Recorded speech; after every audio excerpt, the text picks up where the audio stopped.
Last March I was here at CERN and the place was gripped with excitement. The Large Hadron Collider had just achieved its first collisions at 7 TeV and the physics programme was finally underway. A year down the line and I'm back. I'm going to meet the scientists to find out how things are getting on and whether they're any closer to finding that elusive particle, the Higgs boson. I'm here at the control centre of the CMS experiment. It's one of the 2 general purpose detectors at the LHC. I'm here with Guido Pippa, spokesperson for the experiment. Nice to meet you. Nice to meet you, James. So you must be really excited. How close are you to discovering the Higgs? We are in good conditions, and I make this statement based on the experience of last year. Very quickly we have been able to rediscover and calibrate using standard model particles all known physics so far. So we have entered the new territory in which the Higgs boson could hide very quickly. And now that we are in this new territory, we are quite optimistic about the future of the next couple of years. What about the prospects of new physics beyond the standard model?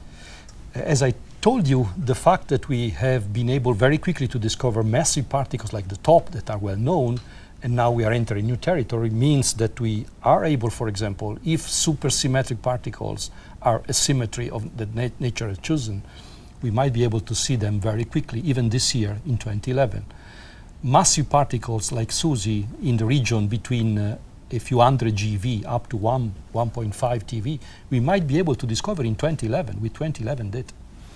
So you say SUSY and supersymmetric particles, that's the same thing. I mean, can you just explain what is that? What are they? How do they come about? Yeah, supersymmetric particles are supersymmetric partners of known particles. For each known particle, we have to imagine there is another partner with higher mass, higher properties, that does not exist anymore in the current universe simply because there is not enough energy.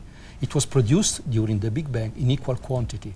But with the evolution of the universe, as soon as the universe became colder and older, as it is today, the particles needing more energy decayed.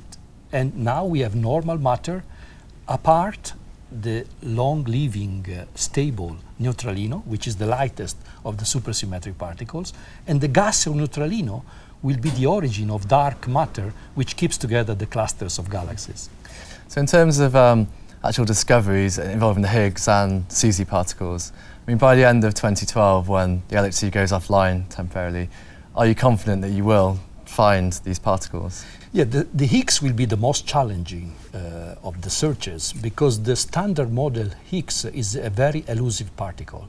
We would probably need the entire statistics collected in 2011 and 2012 to be able or to exclude the existence of the standard model Higgs in the region of mass between 115 GeV and 600 GeV, a huge region of mass, or if nature has decided that the Higgs mechanism is the right mechanism to explain the mass, to discover it again in the next 2 years. Personally, are you confident that you will be able to say yes, it exists, or no, it doesn't I'm exist? confident that we'll be able to give an answer, a definite answer, this without any doubt.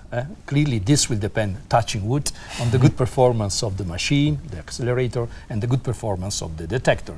But if the things will go well, as it has happened so far, there are no doubts that we'll be able to give a definite answer in these questions. And now also because they announced at Fermilab that the Tevatron will cease operation by the end of this year. I mean, do you think in some way that could make people become a bit more sceptical of the LHC because there's no longer anybody there to verify what you're doing? But at LHC there are first of all 2 big experiments, which is Atlas and CMS, that use completely different technologies, and they are in very strong competition. So if one of us will be able to provide the first hints of a signal, the other one will be able or to confirm it or to disprove it. And the 2 technologies are completely independent, so it is very healthy to have this kind of internal competition to LHC. If you come with me, James, I show you some of these events. Brilliant. In this case, you see a collision between protons. They come from different opposite directions, and they produce in the center of this collision region the new particles that we look for. In this case, we are not talking of new particles. These are well-known particles that we use to calibrate the detector. So what do the different colours signify on this? Yeah, on this diagram? the yellow part are the tracks, which are produced in the tracker system, which is the heart of CMS, while the red and blue are release of energy reconstructed by the calorimetry. Muons are particles escaping the detection and releasing signal in the inner part and in the outer part. And just say, for example, say we found the Higgs here. Do you know what you might expect to see? I mean, what kind of pattern you would see on the screen? Yeah, there are typical signatures that we can look at. For example, a typical signature for the Higgs boson, one, let's say the golden channel, is a signature containing 4 muons.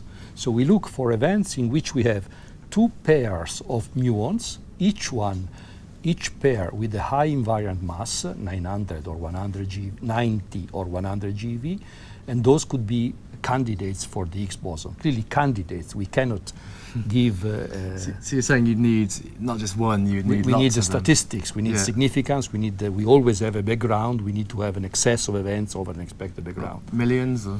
We need billions of events to produce a handful of candidates. So as Guido mentioned, CMS's main rival here at CERN is the Atlas detector. Let's go find out how they're getting on.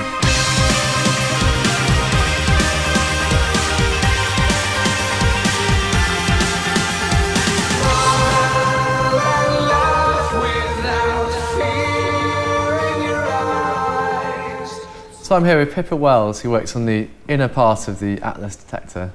Nice to meet you. Lovely to meet you. So how are things going? How are you getting on with the search for the Higgs? Well, we've just started up again this year. We've been running for a couple of weeks now. The guys are still setting up the accelerator. We've had 4 or 5 fills where the protons have actually come into collision with stable beams, so we're checking out the apparatus. They've increased the luminosity over the last week, and they've done in 1 week what it took them 3 months to do last year. So we've really hit the ground running, and we're getting up to speed. So by luminosity, what do you mean by that exactly? Okay, that's an expression we use for the intensity of the colliding beams. It gives us a measure of how often we expect to make an interesting event. So you're looking for a certain event which could be a signal of the Higgs? If the machine continues to perform as well as it did last year, if the accelerator gives us the proton-proton collisions, then we're very confident that with that amount of data, we either have to have a firm signal for the Higgs or to be able to say it's definitely not a standard Higgs. There's something else that has to be playing that role. Because if it has the very well predicted properties of the theory, it can't escape us over the next couple of years. And I mean, in terms of other things that might come out of the machine, I mean, are there other particles or other physics beyond the standard model that you hope to find within the next couple of years? Yes, we're really also looking for things beyond the standard model. So the Higgs itself is just the last piece, the missing piece of the standard model. What we're hoping for is to find something in addition. One possibility is that we find a candidate for dark matter, a particle that could explain all the invisible mass out in the cosmos. Is there a competitiveness between the two different experiments going on between the people involved on Atlas and the people at CMS? Because obviously there could be big prizes at stake. There's certainly a friendly rivalry, shall we say, to make sure that we're in top shape. We're collecting data efficiently, that we're looking for all the different possible sorts of new physics, that we haven't forgotten one and the others come with a big discovery. That would be gutting. Brilliant. Oh, thank you very much. Thanks for coming. So in the search for the Higgs, will it be Atlas, will it be CMS, or will nature deliver something completely unexpected? Whatever happens over the next couple of years, one thing is for sure, these are historic times for particle physics.